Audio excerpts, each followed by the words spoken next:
그리고 오늘의 질문, 기업가정신 교육에서 이론과 실천 무엇이 더 중요한가? 정확히는 기업가정신 역량은 어떻게 끌어낼 수 있는가에 대해서 3명의 학자가 답을 합니다. 이유진 교수님이 번역을 하신 이 책이고 저희 이 논문의 근간이 되기도 합니다. 창업학은 경영학이나 다른 그런 학문과는 다르게 조금 역사가 엄청 오래되지는 않아서 이론이 부족할 수는 있지만 없지는 않습니다. 그래서 다양한 기업가정신 현상에 적용할 수 있는 이론들이 있다는 뜻이고 그 많은 학생들의 행동을 이끌 수 있는 이론들도 있다는 뜻입니다. 그리고 그 이론은 실천을 요구합니다. 오늘의 리서치 퀘스천, 기업가정신 역량은 어떻게 끌어낼 수 있는가입니다. 논문 내용은 첫 번째는 이제 이론과 실제가 어떻게 대립해 왔는지 그 과정에 대해서 자세히 설명이 나오고요. 그 과정에 있어서 기업가정신 교육은 어떻게 진행됐는지에 대해서도 나오고 그 과정에서 4가지 유형을 보실 수 있습니다. 그 중에 한 가지 유형이 가장 중요한 종합개념이고 그 종합개념에 따라서 5가지 실습이 나옵니다. 그러면 이론과 실습이 어떻게 대립했는지에 대해서 먼저 보겠습니다. 1970년대는 이론의 10년으로 보였고 1980년대는 적용의 10년으로 보였습니다. 그런데 다시 반전은 2005년 데이터를 보면은 이론으로 중심이 이동한다는 것을 보실 수 있습니다. 지금 계속 이론과 실습에 대해서 어떻게 다른지, 긴장관계에 대해서 말씀을 드리고 있는데 요점은 둘 다 같이 병행해야 한다는 것이고요. 이 이론과 실습에 대해서 3명의 학자는 어떻게 봤냐? 라고 보면은 기업가정신을 배우기 위해서는 실제로 이것을 실천해야 한다라고 말했습니다. 그러면은 이 3 학자는 약간 실습적으로 조금 치우친 건가? 라는 생각이 드실 수 있지만 이론적 구성 요소가 기업가정신 교육의 필수적인 부분이다 라고 강조를 하였습니다. 그런데 이제 우리가 생각하는 것과 조금 다른 것은 학생들이 이러이런 이론이 있다. 이런 이론은 이러이런 것이다. 라고 설명하는 게 중요한 게 아니라 그냥 그것을 자기도 모르게 몸에 체득을 해가지고 그것을 사용하고 행동으로 나타내는 게 중요하다고 보는 거예요. 그래서 단순히 교육자는 이론을 설명하는 게 아니라 그 이론과 기술을 실습에 녹여내서 학생들로 하여금 연습하고 행동하게 하는 것이 중요합니다. 그러면은 이제 이론 실습 매트릭스를 보겠습니다. 4가지 유형이 있는데 이것이 기업가정신 교육이 어떻게 진화했는지 그 과정을 반영하는 것이라고 보셔도 돼요. 첫 번째, 초보적 단계입니다. 이론이 거의 존재하지 않는 창업교육의 기원을 상징합니다. 이때에는 성공한 기업가들을 보니까 약간 이러이런 특성이 있더라 라고 일반화를 하려는 시도였어요. 그래서 어떤 역경들이 있었는지 그것들을 설명하고 그를 통해 나타난 기업가들의 특성에 대해서 학생들이 배우는 시간이었습니다.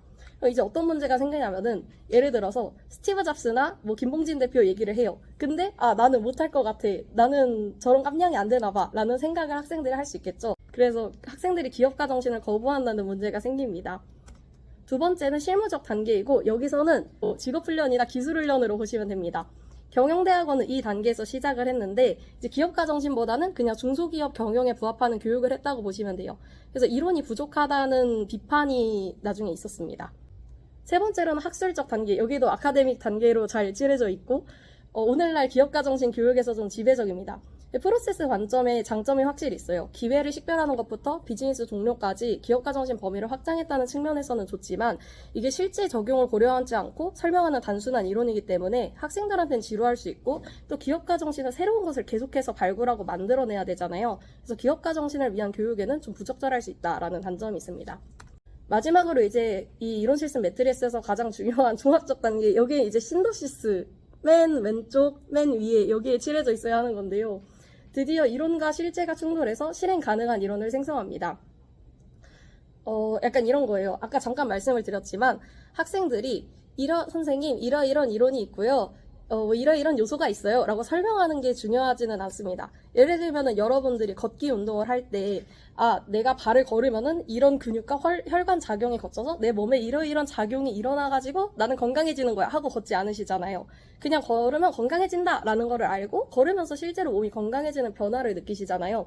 그것과 마찬가지입니다. 보이지 않는 이론이 실천을 만나는 곳, 종합 및 실행 가능 이론의 본질은 이것입니다. 그래서 종합적 단계에서 기업가 정신은 과학보다는 방법으로 받아들여져요. 이게 뭐냐면은 과학은 이미 기존에 있는 세상을 이해한다면은 이제 기업가적 방법은 저희가 새로운 세계를 만드는 거예요. 이 점에서 차이가 있고 종합적 단계에서의 방법은 학술적 단계의 과정과 대조가 됩니다. 저번에 교수님이 한번 PPT 슬라이드로 설명해 주신 그런 내용이 있고요. 자, 그럼 다음으로 기업가 정신 교육의 실습을 보겠습니다. 아까 보셨던 이 종합적 단계를 바탕으로 이제 5가지 실습이 나와요.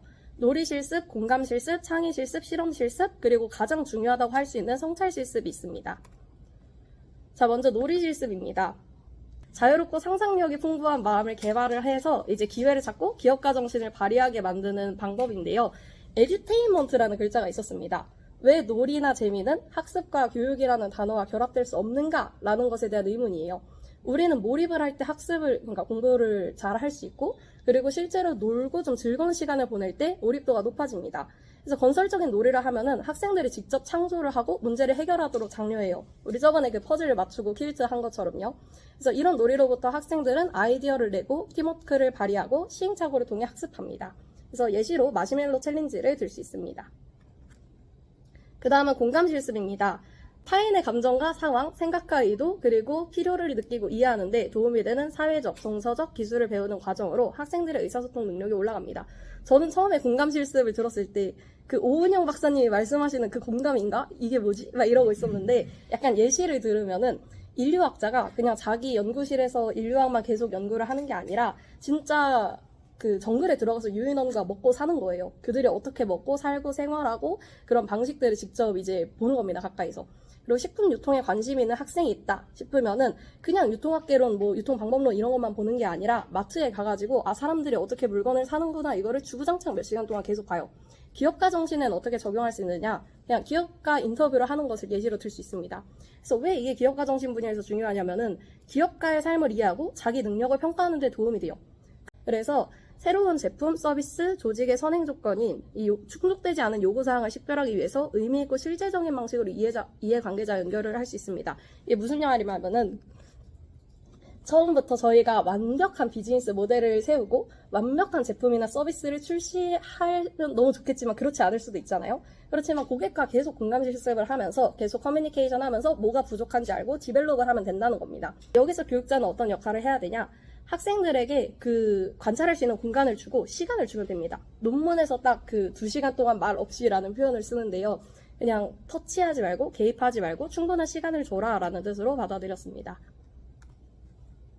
다음으로 창의 실습입니다. 이펙추에이션 이론에서 영감을 받은 건데요.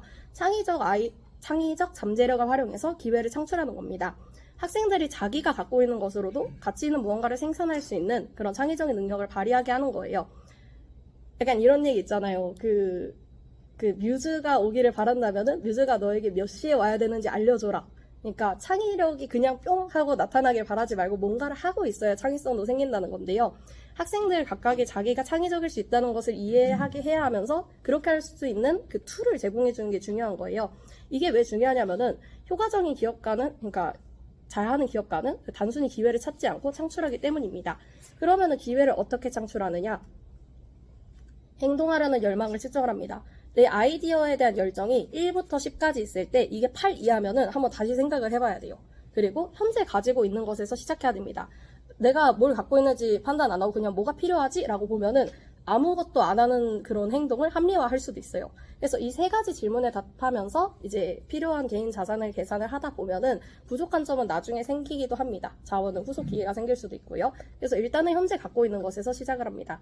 그리고 3번째, 아이디어에 다른 사람을 참여시키려면 경쟁보다 협력이 중요한데요. 이러면서 아이디어에 대한 피드백도 받고 점점 이제 디벨롭 시키는 겁니다. 그리고 4번째로는 이제 나아가기 위해 이룰 수 있는 적당한 손실을 계산해야 하고 5번째로는 작은 실패를 계속 반복하면서 배우는 것이 중요합니다. 실험 실습은 이렇게 보시면 됩니다. 행동하기 위해서 배워야지가 아니라 배우기 위해서 행동을 먼저 해야지 라고 보시면 돼요. 그래서 내가 뭔가 궁금한 게 있다 싶으면은 구글 검색을 한다기보다 직접 가서 발로 뛰어서 정보를 수집하는 거예요. 이게 왜 중요하냐면은 모든 과정을 직접 검증할 수 있고 모든 질문에 자기가 다 답변을 할 수 있게 됩니다. 마지막으로 가장 중요한 성찰 실습입니다. 아까 말씀드린 놀이 실습, 공감 실습, 창의 실습, 그리고 실험 실습까지 다 연결을 하고 여기에 필요한 행동을 이해하는 데 도움이 돼요. 이게 왜 중요하냐면은 표면 학습을 넘어서 심층 학습, 딥러닝으로 나아가기 때문입니다. 학생들이 학습에 대해서 그냥 수동적으로 배우는 게 아니라 적극적으로 접근할 수 있게 되고 그들이 직접 요점을 파악하고 연결하고 그들이 직접 결론을 도출합니다. 그러면서 이제 학생들이 내가 학습의 주체구나 라고 느끼게 돼요. 그래서 성찰 실습이 가장 중요하다고 말씀드릴 수 있습니다.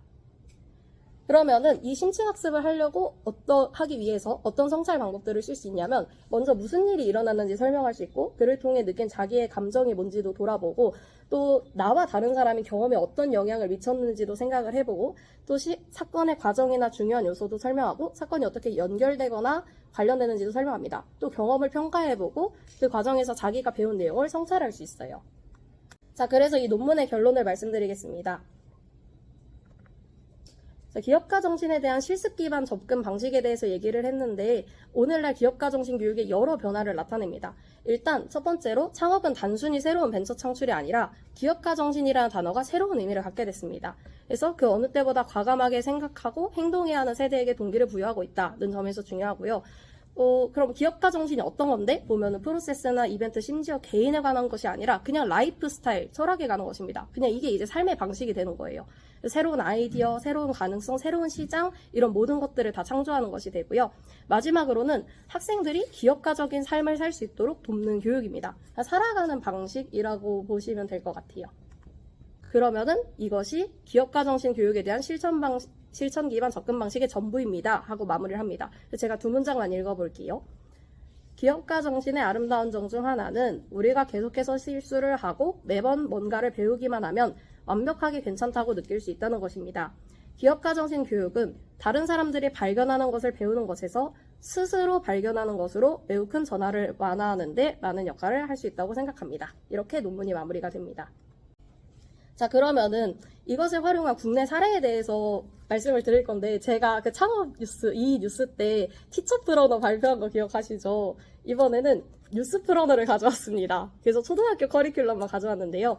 제가 틀릴 수 있지만 그럼 교수님이 잘 정정해 주실 거라 생각하고 일단 제가 생각한 대로 한번 발표를 하겠습니다. 마시멜로우 챌린지랑 앙트레피자 CEO의 선택, 이거 창업 경영 시뮬레이션 보드게임을 쓰는구나 라고 해서 놀이 실습으로 보았습니다. 그리고 두 번째로는 주제별 관찰 활동을 통해서 불편함을 발견하고 이 공감 스토리 카드 교구도 쓰고 페르소나의 하루 일과를 통해서 이제 불편한 상황과 행동에 대해서 보고 사용자의 진짜 문제를 해결해주는 방법을 생각한다는 측면에서 공감 실습으로 보았습니다. 세 번째, 프로토타입을 제작하고 시드머니와 제한된 자원을 활용한다는 측면에서 창의 실습으로 보았습니다.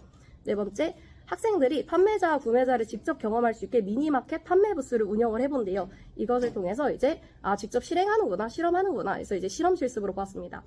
마지막으로 성찰 실습인데요. 사실 이 성찰 실습은 모든 주차, 아까 그 뭐 놀이 실습을 하고 공감 실습하고 창의 실험 실습을 하는 모든 주차에서 마지막 시간에 항상 성찰을 합니다. 오늘 활동 어땠는지 돌아본 시간을 가져요. 그런데 마지막 주차에서 또 성찰 실습만 따로 하는 시간을 가지더라고요. 마켓 운영 결과를 공유하고 평가를 하고 그 감정 상황 돌아보고 기업가 정신 핵심 역량은 뭘까라고 생각하게 해보고 내가 생각하는 기업가 정신도 정의를 하게 합니다. 그래서 약간 이 부분들에서 특히 뭐 상황 감정을 돌아본다 해서 감정적 성찰이고 기업가 정신의 핵심 역량은 뭐 분석적 성찰 아닐까? 그리고 마켓 결과를 공유하고 평가한다. 이거는 평가적 반영일 거야. 이런 것들을 통해서 약간 이 네 가지 요소가 있지 않을까라고 한번 해석해 보았습니다. 자, 그러면 이제 개인적 비평하고 시사점 말씀드리고 마무리하도록 하겠습니다. 일단 그 실습 기반 창업 교육이 아산 유스프러너 국내의 한 프로그램 커리큘럼에 적용됐다는 것이 굉장히 희망적으로 보였고요. 하지만 국내에 이런 교육이 아직은 보편화되어 있지 않다는 점에 대한 아쉬움은 있었습니다.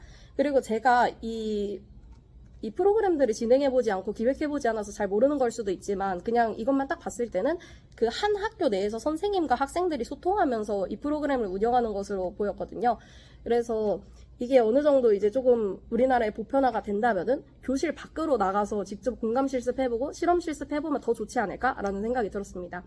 그러려면은 가능해야 하는 게 그러니까 제가 평택 살거든요. 그러니까 제가 만약에 평택에 산다, 평택에 사는 뭐 고등학교 학생이다 그러면은 이 평택에 있는 기업가, 평택에 있는 투자자, 평택 사람들, 소비자, 마켓 다니는 사람들과 직접 교류하고 평가할 수 있는 환경이 있으면 좋겠다라는 생각이 들었고, 이제 저는 평택에 살지만 그러면 뭐 수원이나 뭐 화성, 뭐 안성 이런 주변 학교와 뭐 주변 마켓과도 교류하고 평가할 수 있는 환경이 되었으면 좋겠다라는 생각이 들었습니다. 그래서 여기서 발표를 마치도록 하겠습니다. 감사합니다.